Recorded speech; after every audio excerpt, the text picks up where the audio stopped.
میں فرمایا گیا قسمت الصلاۃ بینی و بین عبدی، میں نے صلاۃ یعنی اس سورت کو اپنے اور بندے کے درمیان میں تقسیم کر دیا ہے۔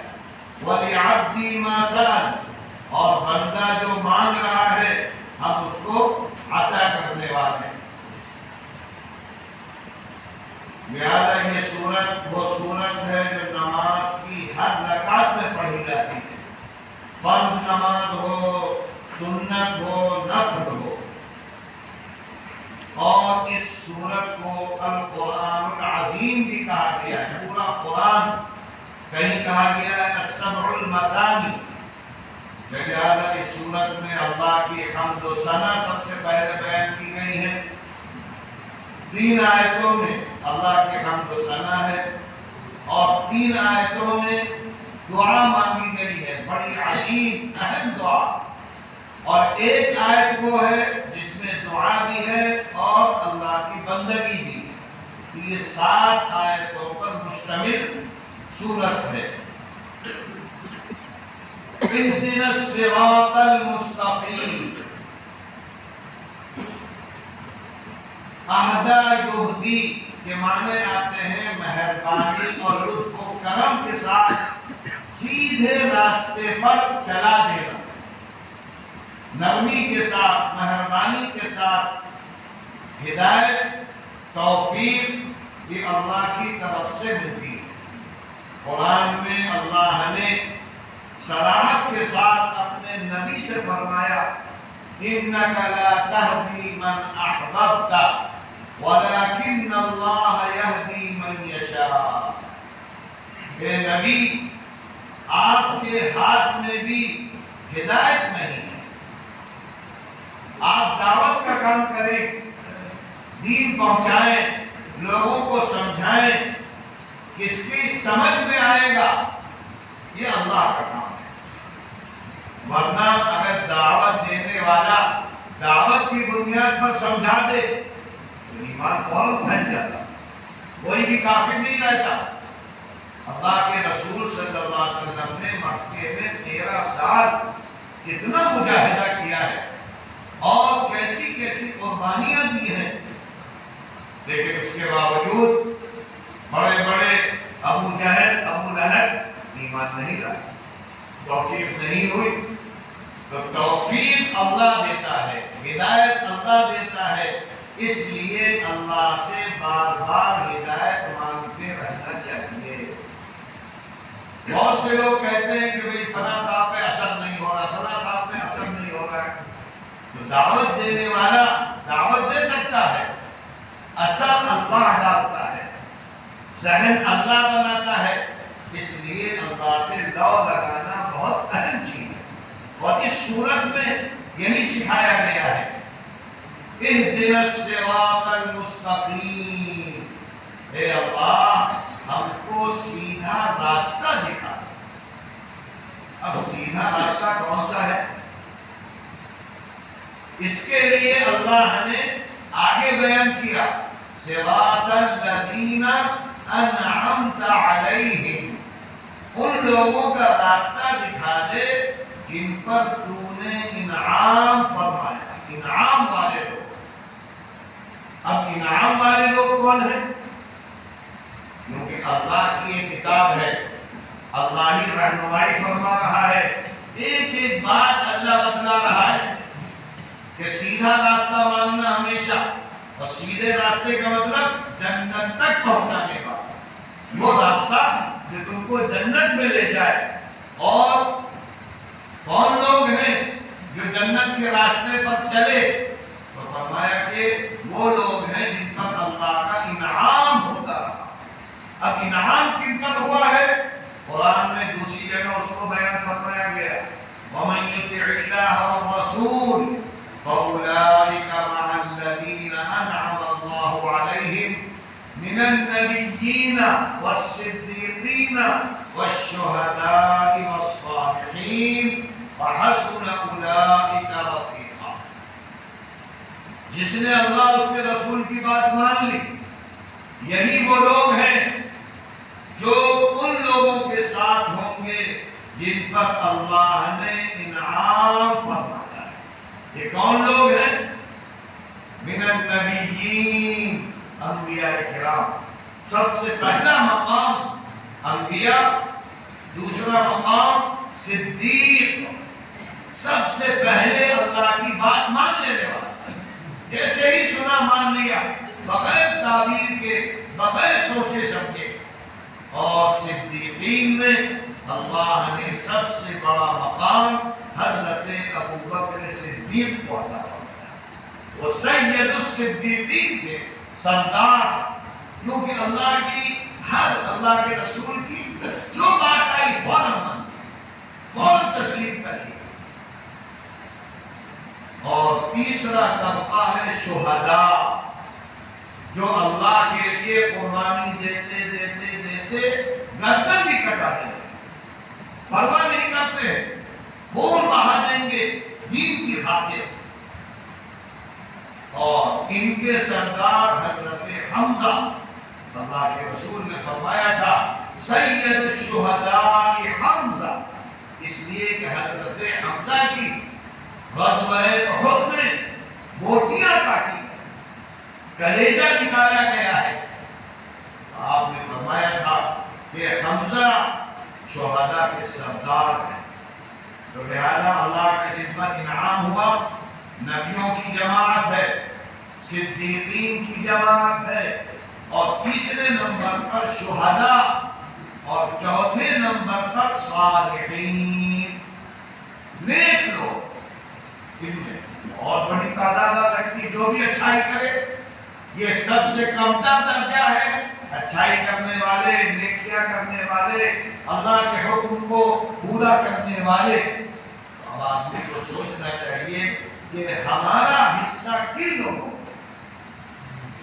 انبیاء بہت بڑا مقام ہے، صدیقین میں آنا چاہیے، جہاں دین کی بات ملے مان لینا ہے، سمجھ میں آ لینا ہے، یا شہداء ہیں جو محنت کرتے کرتے کرتے کرتے اگر اللہ کے راستے میں جان کی بازی لگانی پڑے تو وہ بھی لگا دیتے۔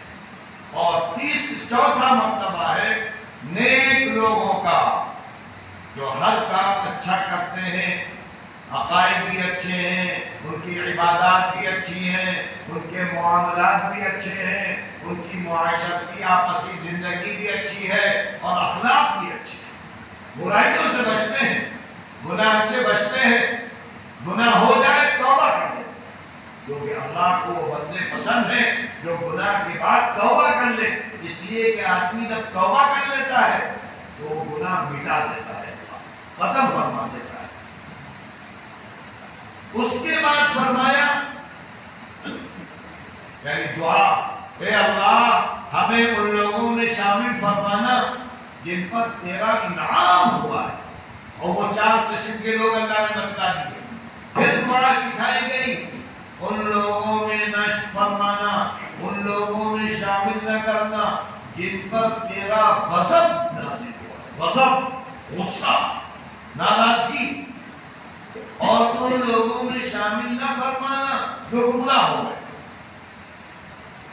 حدیث میں فرمایا گیا ہے کہ مغضوب علیہم سے یہودی مراد ہے، اور ضالین سے عیسائی مراد ہے۔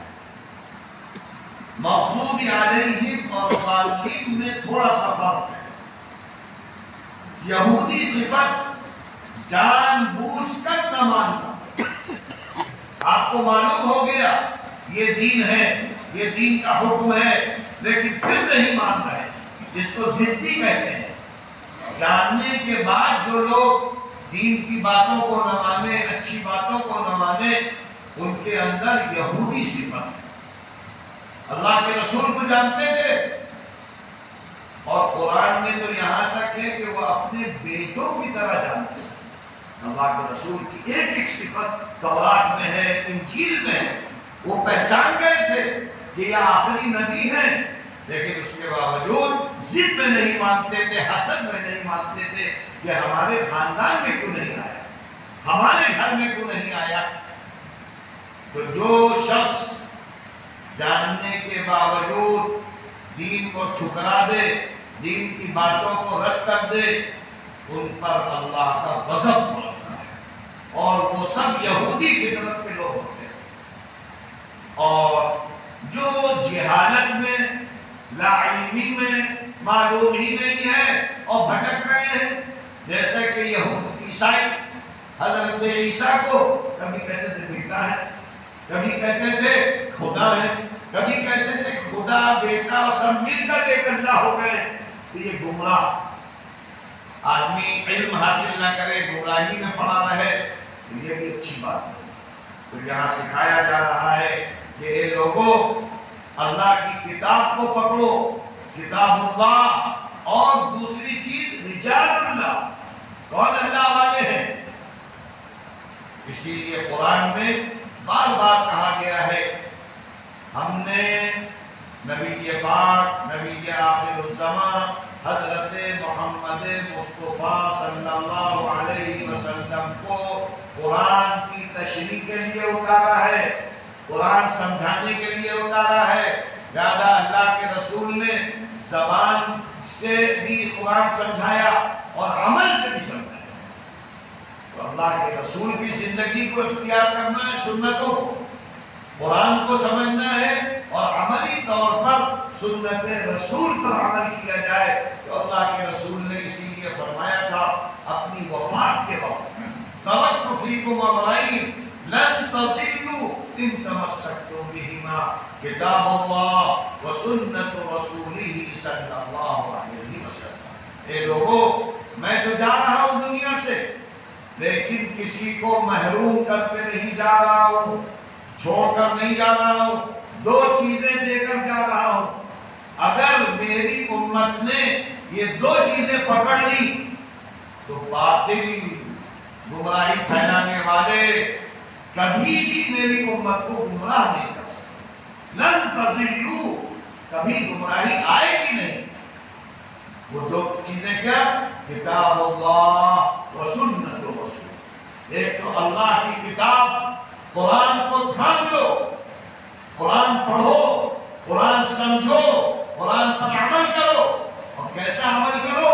جیسا عمل نبی کے پاک، نبی کے آخر الزمان حضرت محمد مصطفیٰ صلی اللہ علیہ وسلم نے کیا، اور پھر آپ کے بعد آپ کے صحابہ کرام نے کیا، ابو بکر، عمر، عثمان و علی، اور 1,24,000 صحابہ، ان کی زندگیاں دیکھو تو تم کو معلوم ہو جائے گا قرآن کس چیز کا حکم دے رہا ہے۔ تو لہذا ہمیں ہدایت کی دعا مانگتے رہنا ہے، سیدھے راستے کی دعا مانگتے رہنا ہے، اور ان لوگوں کے راستے کی جن پر اللہ نے انعام فرمایا ہے، اور ہمیشہ یہ دعا مانگتے رہنا ہے کہ اللہ ان لوگوں میں شامل نہ کرنا جن پر تیرا غضب، غصہ، ناراضگی، اور ان لوگوں میں بھی شامل نہ فرما جو جہالت کی وجہ سے گمراہ ہو رہے ہیں۔ تو اہدنا الصراط المستقیم، اے اللہ ہم کو سیدھا راستہ دکھا دے، صراط الذین، ان لوگوں کا راستہ، انعمت علیہم، جن پر تو نے انعامات اتارے، غیر المغضوب علیہم، ان لوگوں کے راستے پر نہ چلانا جن پر تیرا غضب ہوتا ہے، جن سے تو بہت ناراض ہوتا ہے، ولا الضالین، اور ہم کو ان لوگوں کے راستے پر نہ چلانا جو گمراہ ہو گئے، بہک گئے۔ اور اس صورت کے ختم کرنے کے بعد یہ بھی حکم ہے کہ آمین کہا کرو، اس لیے کہ آمین کا مطلب ہے اے اللہ قبول کر، اور فرمایا گیا ہے کہ جب بھی سورہ فاتحہ پڑھی جاتی ہے تو فرشتے سنتے ہیں، اور جیسے ہی ولا الضالین یعنی سورہ ختم ہوتی ہے فوراً فرشتے کہتے ہیں آمین۔ اسی لیے فرمایا گیا فمن وافق تأمینہ تأمین الملائکہ غفر له ما تقدم من ذنبہ، جس شخص کی آمین فرشتوں کی آمین کے ساتھ شامل ہو جائے اس کی دعا قبول ہو جائے. تو اس لیے جب بھی سورہ فاتحہ خود پڑھیں یا امام جب قرات کر رہا ہو جہری نماز میں تو آپ آمین کہیں گے تاکہ اس دعا میں ہر مقتدی کا حصہ ہو.